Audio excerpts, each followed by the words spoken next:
கிளிநொச்சி மாவட்டத்தில் சிறிய நீர்ப்பாசன குளங்களை புனரமைப்பு செய்யும் வாரி மகிம கிராமப்புற நீர்ப்பாசன மேம்பாட்டு திட்டத்தின் கீழ் 10 குளங்களை அபிவிருத்தி செய்யும் நோக்கில் இந்த திட்டம் முன்னெடுக்கப்படுகின்றது. கிளிநொச்சி மாவட்ட செயலகத்தில் இந்த கலந்துரையாடல் நடைபெற்றது.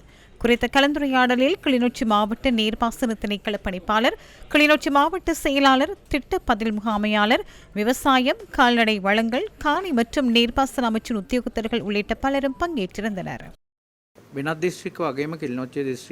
ஏனைய மாவட்டங்களைப் போன்றே கிளிநொச்சி மாவட்டத்திலும் நாம் அடிப்படையில் முதலில் 10 குளங்களை தெரிவு செய்கின்றோம். இதுவரை சுமார் 15 குளங்களுக்கான முன்மொழிவை பெற்றுள்ளோம். அடுத்த சில நாட்களில் இந்த குளங்களுக்கான கள விஜயத்தை நடத்தி முதற்கட்டமாக 10 குளங்களை கண்டறிய இருக்கின்றோம். இந்த திட்டத்தை வெகு விரைவில் ஆரம்பிக்க உள்ளோம். 3000 மில்லியன் ரூபாய் செலவில் இந்த திட்டம் முன்னெடுக்கப்படுகின்றது. 2026ஆம் ஆண்டுக்காக 1000 மில்லியன் ரூபாய் கிடைத்துள்ளது.